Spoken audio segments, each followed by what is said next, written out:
Bonjour à tous. Aujourd'hui, je vous amène un message qui se nomme Entrez en possession de votre héritage. Nous sommes tous des héritiers qui s'ignorent. Saurons-nous saisir la part de notre héritage? Nous allons essayer de comprendre ce message avec la vision d'un héritier qui se tient devant le notaire et celui-ci lui dit: Vous avez hérité de tous les biens de votre père. Quel sentiment ressent-il à ce moment précis? Nous allons donc nous mettre dans la peau de cet héritier et faire le tour de l'héritage qui nous revient si nous faisons la démarche d'aller le chercher, bien sûr. Cherchons donc Matthieu 7, verset 7-8. Demandez et l'on vous donnera, à chercher et vous trouverez, frappez et l'on vous ouvrira. Car quiconque demande reçoit, celui qui cherche trouve et l'on ouvre à celui qui frappe. Pouvons-nous dire aujourd'hui que nous sommes entrés dans notre héritage? Savons-nous quel est notre héritage? Nous pouvons être de bons religieux, mais ne jamais hériter de l'héritage promis par notre Père de toute éternité. Obéissons donc à cette parole du Seigneur Yeshua et cherchons. D'autant plus que le Seigneur Yeshua nous a dit qu'il a tout payé pour nous, pour que nous soyons des cohéritiers avec lui. Éphésiens 1, 11. En lui, nous sommes devenus héritiers, ayant été prédestinés suivant la résolution de celui qui opère toutes choses, d'après le conseil de sa volonté. Si nous sommes convaincus d'être héritiers avec Yeshua, il nous suffit donc de demander pour recevoir. Mais bien sûr, il y a là une clé. On ne demande pas n'importe comment. Et savoir devant qui on se tient. Son nom est la clé, mais il y a des conditions à remplir. Psaume 72, 17. Son nom sera pour toujours. Son nom se perpétuera devant le soleil et on se bénira en lui. Toutes les nations le diront bienheureux. Jean 14, 13. Tout ce que vous demanderez en mon nom, je le ferai afin que le Père soit glorifié dans le Fils. Je vais prendre une parole du Seigneur qui nous donne une piste issue de la Torah.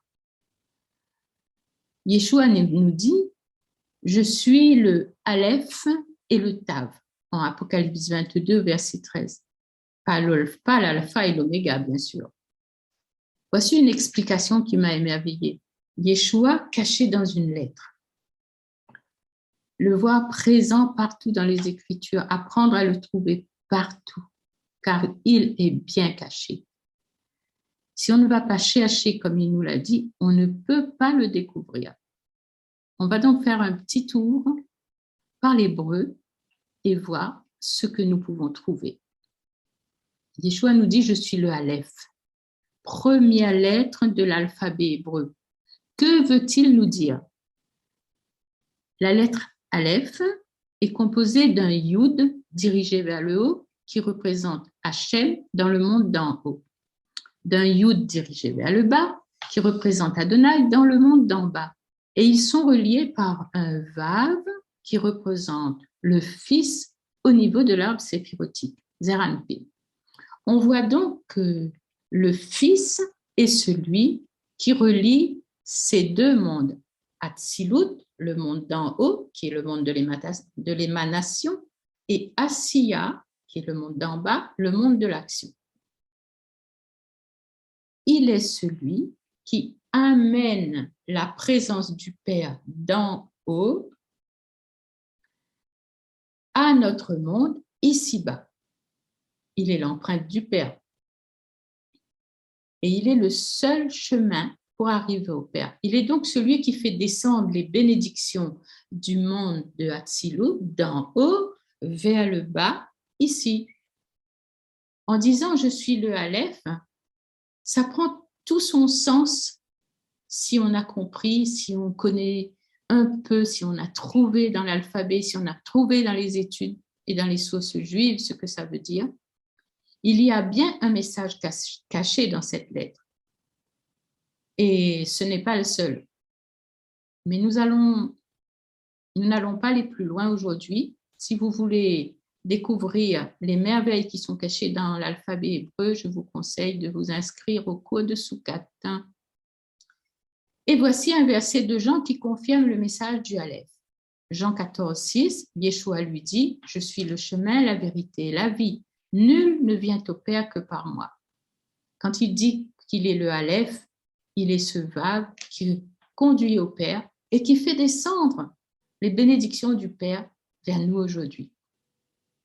Hébreux 1, 3, dans ces derniers temps, nous a parlé par le Fils qu'il a établi héritier de toutes choses, par lequel il a aussi créé le monde et qui, étant le reflet de sa gloire et l'empreinte de sa personne, et soutenant toutes choses par sa parole puissante, a fait la purification des péchés et s'est assis à la droite de la majesté divine dans les lieux très hauts. Père, Fils, unis dans la même lettre, valeur numérique 1, qui nous parle d'unité Erad. Je suis le Aleph. Romains 8, 17 nous dit « Or, si nous sommes enfants, nous sommes aussi héritiers, héritiers de Dieu et co-héritiers de Christ, si toutefois nous souffrons avec lui, afin d'être glorifiés avec lui. » Nous voici donc co-héritiers de Christ, héritiers de toutes choses, d'après Romains. Maintenant que nous avons vu que Yeshua, qui dit être le Aleph, est aussi l'héritier de toutes choses, et que nous héritons avec lui, essayons de comprendre quel est notre héritage. Nous sommes d'accord que les héritiers doivent gérer leur héritage. S'il y a des dettes, ils doivent les régler. S'il y a des droits de succession, ils doivent payer dans notre monde. Pour nous, Yeshua a tout payé.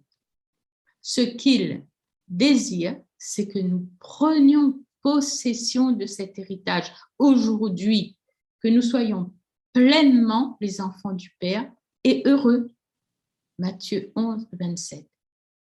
Toutes ces choses m'ont été données par mon Père et personne ne connaît le Fils si ce n'est le Père et personne non plus ne connaît le Père si ce n'est le Fils et celui à qui le Fils veut le révéler. Je vais donc, avec l'aide du roi Kodesh, établir une liste non exhaustive de ce que nous héritons.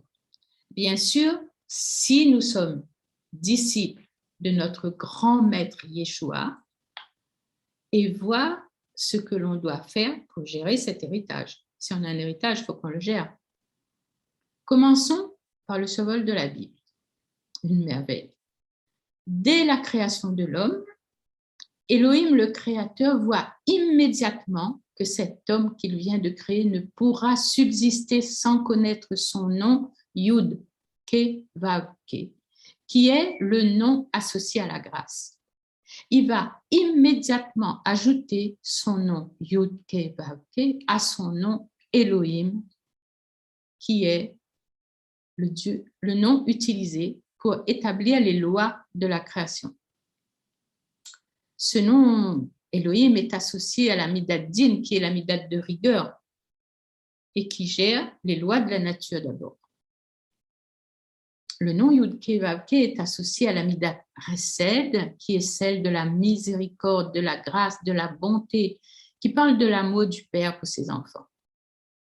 Nous voyons que la grâce est présente depuis le début. Nous héritons donc de la grâce divine, fruit de son amour et aussi de sa rigueur, de sa justice. Puis l'homme est mis dans un superbe jardin et reçoit la mission de le garder et de le cultiver. Il reçoit alors l'autorité sur les animaux et la végétation. L'homme est donc considéré par Hachem comme une créature responsable et capable de participer avec lui à sa création. L'autorité qu'il lui donne est sa propre autorité. Quel amour, mais aussi quelle confiance. Est-ce que nous utilisons cette autorité aujourd'hui? Associé au nom de Yud, Ke, Vav, Ke, nous recevons aussi la Teshuvah qui signifie retour, repentance. encore l'amour incommensurable du Père qui sait que dans ses faiblesses, l'homme s'éloignera de lui, désobéira, et sans cette teshuva, il sera perdu. Car alors la midadine, la justice se manifestera. Mais Yeshua nous a enseigné la teshuva. En Matthieu 4, 17, dès lors, Yeshua commence à prêcher et à dire « Repentez-vous, car le royaume des cieux s'est approché. » Il amène la grâce à la portée de tous. Revenez, repentez-vous. Et autre bel héritage, bien sûr, le Shabbat nous est donné en héritage. Un monde tout entier Shabbat et repos pour la vie éternelle. Quel bel héritage pour les greffer sur l'olivier d'Israël aussi. Alors, pour approfondir la connaissance du Shabbat, je vous propose de vous rendre sur la chaîne de YouTube Soukat David, où il y a des enseignements de Jean-Louis Soukat qui sont très profonds et qui pourront vraiment vous aider, pour ceux qui ne sont pas encore, qui n'adhèrent pas encore au Shabbat, à faire ce choix. Isaïe 54, 13, 14. Si tu retiens ton pied pendant le Shabbat pour ne pas faire ta volonté en mon jour saint, si tu fais du Shabbat tes délices pour sanctifier l'Éternel en le glorifiant, et si tu l'honores en ne suivant point tes voies, en ne te livrant pas à tes penchants et à de vains discours, alors tu mettras ton plaisir en l'Éternel. Et je te ferai monter sur les hauteurs du pays, et je te ferai jouir de l'héritage de Jacob, ton père, car la bouche de l'Éternel a parlé. Galates 3, 29. Et si vous êtes à Christ, vous êtes donc la postérité d'Abraham, héritier de toutes choses, héritier de la promesse. Nous sommes héritiers des promesses de Hachem, faites au patriarche puisque greffées sur l'olivier. Nous ne remplaçons pas Israël, bien sûr. Nous avons rejoint la maison d'Israël. Genèse 24, 1, Abraham a été béni en toutes choses. Il possédait de grands biens, il avait de grands troupeaux, si nombreux que Lot et Abraham ont dû se séparer pour garder la paix entre leurs bergers. Nous voyons donc que la bénédiction matérielle reposait sur Abraham et sa descendance, puisqu'il est dit par ailleurs, toutes les familles de la terre seront bénies en Abraham. Et cette bénédiction, encore aujourd'hui. Genèse 22, 17, 18, je te bénirai, je multiplierai ta postérité comme les étoiles du ciel et comme le sable qui est sur le bord de la mer, et ta postérité possédera la porte de ses ennemis.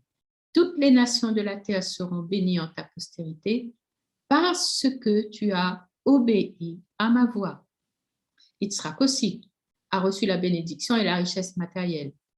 Jacob, de même, au bénéfice des promesses divines, et lorsqu'il quitta Lavan pour retourner au pays de Canaan, voici ce que dit la parole. Genèse 31, 17, 18. Jacob se leva et il fit monter ses enfants et ses femmes sur les chameaux. Il emmena tout son troupeau et tous les biens qu'il possédait. Le troupeau qui lui appartenait, qu'il avait acquis à Paddan Aram, et il s'en alla vers Yitzhak, son père, au pays de Canaan. Que pouvons-nous constater? Hachem est fidèle à ses promesses et la bénédiction matérielle aussi est bien présente dans la descendance d'Abraham. L'héritage d'Abraham est promis à toutes les familles de la terre par le greffage sur l'olivier d'Israël. Romains 11, 16, 18. Or, si les prémices sont saintes, la masse l'est aussi, et si la racine est sainte, les branches le sont aussi. Mais si quelques-unes des branches ont été retranchées, et si toi, qui étais un olivier sauvage, tu as été hanté à leur place et rendu participant à la racine, de la racine et de la graisse de l'olivier, ne te glorifie pas aux dépens de ces branches. Si tu te glorifies, sache que ce n'est pas toi qui portes la racine, mais que c'est la racine qui te porte. Comme nous pouvons le constater, tout nous parle de bénédiction matérielle associée à la bénédiction spirituelle, bien sûr, puisque ce sont les promesses données au peuple choisi pour faire connaître le Dieu unique, mission confiée à Abraham et à sa descendance. Et ce n'est pas fini. Le plus bel héritage, le don de la Torah, pacte d'alliance conclu au mont Sinaï entre Hachem et le peuple hébreu.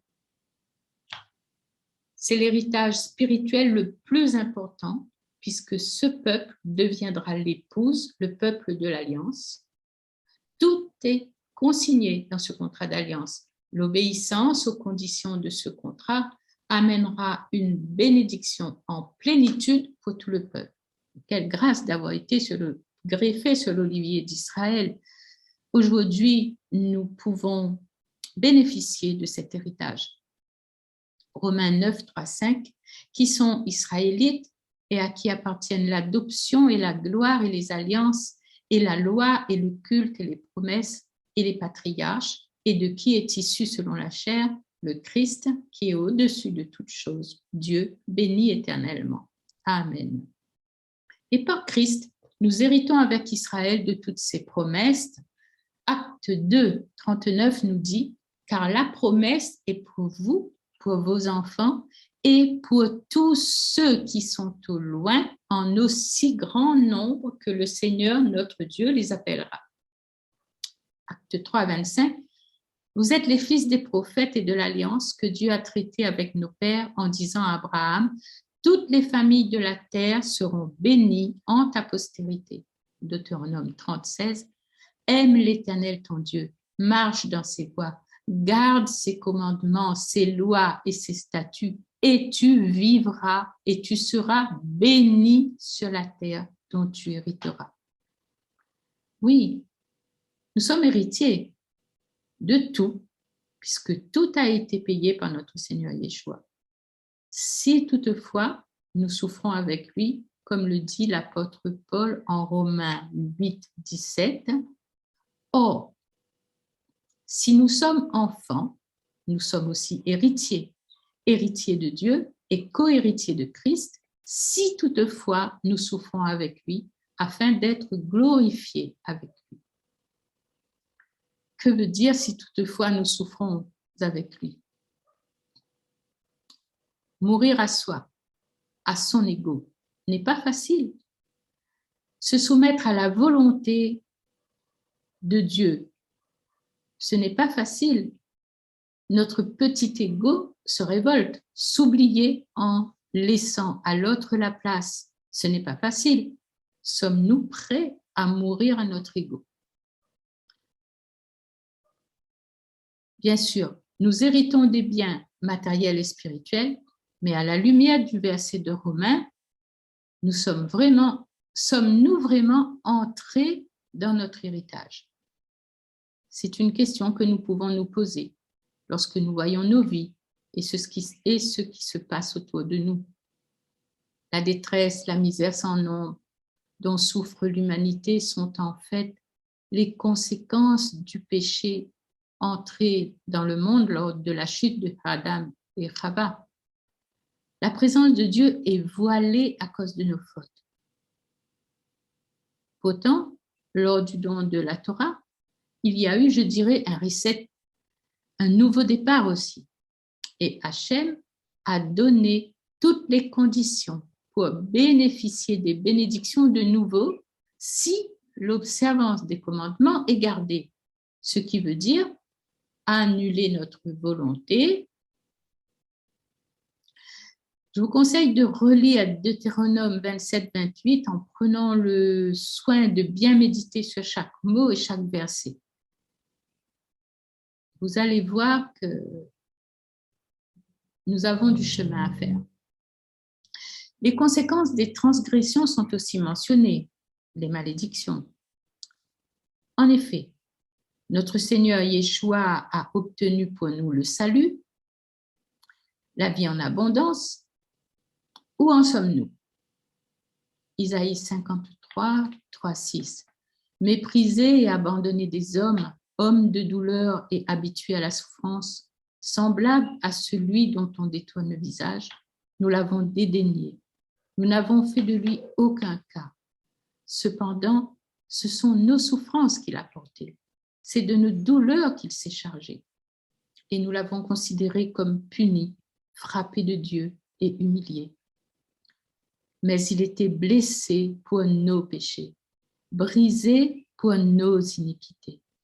Le châtiment qui nous donne la paix est tombé sur lui. Et c'est par ses meurtrissures que nous sommes guéris. Nous étions tous errants comme des brebis. Chacun suivait sa propre voie. Et l'Éternel a fait retomber sur lui l'iniquité de nous tous. À la croix, en effet, il a tout pris, nos maladies, nos péchés. Toutes les malédictions prévues dans la Torah lorsqu'elle est transgressée ont été englouties à la croix pour ceux qui vont à lui et ils obtiennent le pardon et le salut. Ils héritent alors des bénédictions prévues pour ceux qui gardent les commandements. Il y a donc une condition. Ceux qui viennent véritablement à lui, ceux qui l'aiment et gardent ses commandements. Ceux qui deviennent enfants du Père peuvent alors prétendre à cet héritage. Alors, qu'est-ce qui empêche ces promesses de se réaliser dans nos vies? Qu'est-ce qui empêche l'œuvre accomplie par notre Seigneur de s'actualiser dans nos vies? Ces paroles sont-elles vivantes ou bien des histoires écrites pour des religieux? Non, elles sont vraies et doivent s'accomplir dans les vies de tous ceux qui ont choisi de l'aimer et d'obéir. Aimer égale obéir. Lorsque Yeshua dit « Ne vous inquiétez de rien, car le Père sait de quoi vous avez besoin ». Chaque jour, dans la prière du Sidoua, nous disons « Sois béni, Éternel, notre Dieu, Roi du monde, qui pourvoit à tous nos besoins ». Il pourvoit à tous nos besoins. Inutile de supplier pour avoir notre nécessaire pour vivre. Remercions sans douter si nous obéissons avec le cœur. Tout doit passer par le cœur. L'apôtre Jacques, au verset 1-3, nous donne des clés aussi. D'où viennent les luttes? D'où viennent les querelles parmi vous? N'est-ce pas de vos passions qui combattent dans vos membres? Vous convoitez et vous ne possédez pas. Vous êtes meurtriers et envieux et vous ne pouvez pas obtenir. Vous avez des querelles et des luttes et vous ne possédez pas parce que vous ne demandez pas. Vous demandez et vous ne recevez pas parce que vous demandez mal dans le but de satisfaire vos passions. L'apôtre Jacques nous donne une réponse claire à nos prières non exaucées. Vous demandez pour satisfaire votre ego. Je pense trouver ici la réponse à nos prières non exaucées.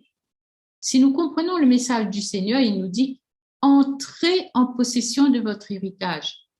C'est donc une éventualité qui doit devenir une réalité. Et c'est pour maintenant. Pourtant, en reprenant les paroles de Jacques, il semble clair que nous devons réunir les conditions pour voir nos demandes exaucées. Alors, revoir nos vies sous l'éclairage de son regard, dominer sur notre ego, faire une bonne teshuva et repartir avec notre avocat et Seigneur et lui obéir. Nous pourrons alors prendre possession de notre héritage pleinement. Notre marche est encore difficile et nos pieds abîmés par les obstacles que nous rencontrons sur notre route dans le monde. Mais lui, il a vaincu le monde. Et dans sa grande bonté et son amour pour nous, il nous accompagne si nous le désirons, même si nous avons pris un chemin escarpé. Nous n'avons qu'à faire teshuva et obéir pour ne pas avoir les pieds blessés, car tous ces chemins, il les a déjà pris avant nous et pour nous. Voyez encore ce que nous dit Nombre 15 au verset 38-40. Parle aux enfants d'Israël et dis-leur qu'ils se fassent de génération en génération une frange au bord de leurs vêtements et qu'ils mettent un cordon bleu sur cette frange du bord de leurs vêtements. Quand vous aurez cette frange, vous la regarderez et vous vous souviendrez de tous les commandements de l'Éternel pour les mettre en pratique, et vous ne suivrez pas les désirs de vos cœurs et de vos yeux pour vous laisser entraîner à l'infidélité. Vous vous souviendrez ainsi de mes commandements, vous les mettrez en pratique et vous serez saints pour votre Dieu, saints, séparés. La seule difficulté, il me semble, est de briser notre ego, de dompter l'orgueil, car pour obéir, il nous faut être humble et faire passer sa volonté avant la nôtre. Cet ego hypertrophié, ces traits de caractère qui nous emprisonnent, qui nous empêchent d'entrer dans notre héritage, nous devons travailler à les dominer. Là encore, il nous donne une solution en ce temps si nous voulons utiliser une de ces méthodes. Et voici cette méthode. Nous sommes en ce moment dans un temps précieux, le comptage du Homère, le compte du Homère chaque jour, pour nous préparer à la réception de la Torah et du roi Kodesh, Shavuot Pentecôte. Profitons de ce temps particulier pour faire ce travail sur notre ego afin de circoncire un peu plus nos cœurs et recevoir la Torah écrite sur des cœurs de chair et ainsi se souvenir et pouvoir obéir dans chaque situation. Là aussi, vous pouvez trouver sur le site de Soukat David l'enseignement sur le compte du Homère. En faisant ce travail, la circoncision du cœur s'affine et notre cœur devient de plus en plus soumis et obéissant. Deutéronome 10:16, vous circoncirez donc votre cœur et vous ne roidirez plus votre cou. Sachant que devant nous s'ouvrent à chaque pas deux routes, le bien et le mal, la bénédiction et la malédiction, et que nous devons faire le bon choix. Comment ? En se plongeant dans l'étude de la Torah où tout est prescrit pour notre bonheur. Nous avons heureusement le conseiller que Yeshua nous a envoyé et qu'avec lui, nous pouvons faire le bon choix si nous décidons de l'écouter, bien sûr. Je vais terminer là-dessus. Pour entrer dans notre héritage, comme le Seigneur nous le demande, avec un cœur circoncis, soumettons-nous à ses commandements avec le cœur et laissons-nous conduire par son esprit. Nous ferons ainsi le bon choix, car le désir de son cœur pour nous est de nous voir hériter de ses promesses. Il veut des enfants heureux. Deutéronome 36, l'Éternel, ton Dieu, circoncira ton cœur et le cœur de ta postérité, et tu aimeras l'Éternel, ton Dieu, de tout ton cœur et de toute ton âme, afin que tu vives. Puissions-nous entrer dans notre héritage maintenant, avec la grâce de notre Seigneur. Je remercie notre Seigneur qui m'a dirigée pour étudier à la Yeshiva Soukat David. C'est vraiment une grâce. Nous apprenons à découvrir le Messie caché dans les mots, dans les versets, dans les lettres, dans les secrets de la Torah.